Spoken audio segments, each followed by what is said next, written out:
Hey everyone, Greg here, aka Spawnsauce, and I'm here with another video, this time a review of one of my custom action figures.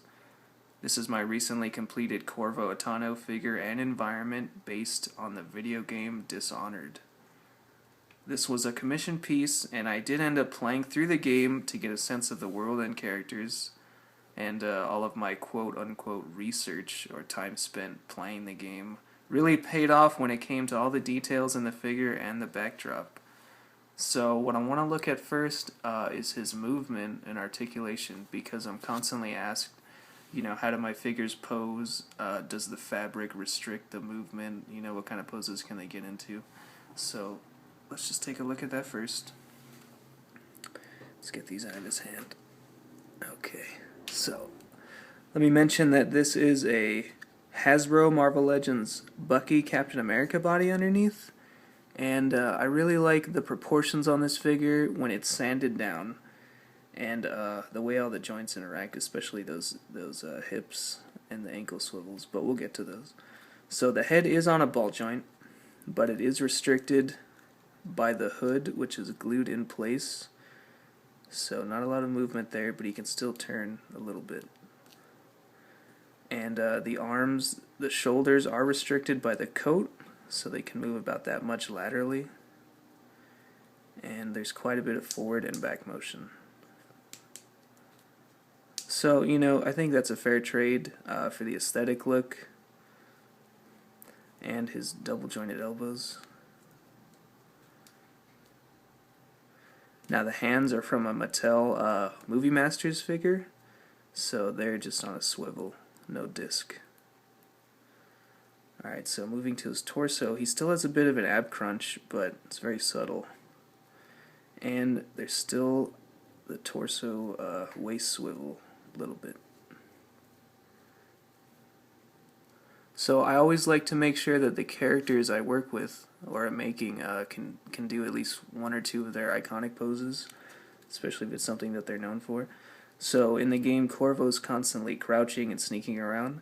So I wanted to make sure there was still some mobility in the legs, despite the fabric pants. So they can still move out quite a bit this way. And there's a lot of forward motion. In combination with the double jointed knees, he can get in some pretty deep poses. And swivels at the top of the boots. And those wonderful ankle swivels that Hasbro started putting on their Marvel Legends figures. And those allow for some really great deep poses. Alright, so let's take a look at his accessories. Now I made his two most iconic weapons.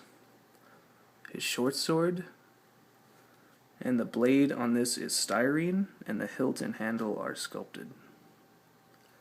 And in his left hand, he has his crossbow. And again, that's just bits of plastic glued together and some sculpting. Let me get some detail shot on those. Okay. So let me just run through some of the detail work here. I can tell you what I did and what's going on.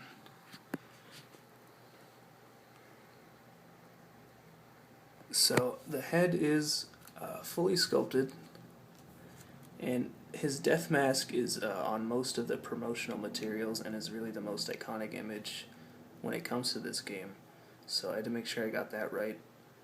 And those lenses have a bit of a gloss finish on them, just so they read, as glass. The hood is fabric, painted and glued in place. And moving on to his torso, he has this multi-layered, really complicated outfit. So starting from the bottommost layer, he has that whitish undergarment. And the top collar that sticks out and away from his body, you can see in the profile there, is sculpted just to get that look. And the bottom piece is fabric. Next is his vest with those buttons running down the center. And then he has his long coat with some rectangular shapes there for detail on each side. And on top of that is his collar, which goes all the way around. And those lapels right there with those buttons. Around his waist he has various belts and straps, the main one being sculpted all the way around, along with those pouches. And these straps here are leather or plastic with buckles sculpted on. His sleeves are pretty basic until you get to the back, and they have these things on them with buttons. And leather straps above the wrist with metal buckles. Again, basic black pants. Then we get to the boots, which are sculpted from the knee down. There's some detail there, like the buckles and straps on the feet. So there's some detail of the weapons. And on his left hand he has the mark of the outsider, and if you're familiar with the game you'll know that's a big part of the game, and that symbol is important, and I had to make sure to include that on this figure. This is a first-person game, so the most you ever see of this guy are his hands, so I had to make sure that was present. And the rest is just painted detail, like the gold embroidery, and that continues down his coat and all the way around. Alright, so there's Corvo. Let's take a look at his base. Alright, so I knew when I played this game that there was a lot of details to choose from when it came to, creating an environment based on the game world. And I went with the theme of the plague that's going on in the storyline. So, starting from the top, we have this city watch sign, and there are many present in the game world, so I chose this one with this plague sayings, and then I thought it would be a nice juxtaposition with this plague symbol, and you'll see that in the game when you enter an area that is already infested with the plague. So I thought that was a nice little, ironic twist. Then we have some wanted posters and advertisements. And you see these in various spots throughout the game. I thought those were very interesting. And of course the graffiti, which always adds a lot of character to whatever part of the game world you're at.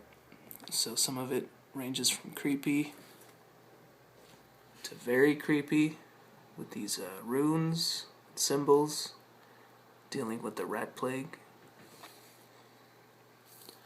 And moving to the bottom, we have some sculpted cobblestones, a bit more advertisements right there.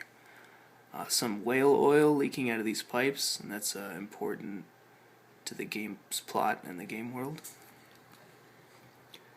We have the sewer drain and a sewer grate over there, and surrounding that are some rats, and they're chewing on the severed head of an overseer. And there are so many great characters in this game that, I could make other complete figures, but I thought this would be fun to just throw that in there and sculpt this guy's mask. These guys have very expressive masks. So that was fun to sculpt, so were those little rats, making them really gross. Okay, so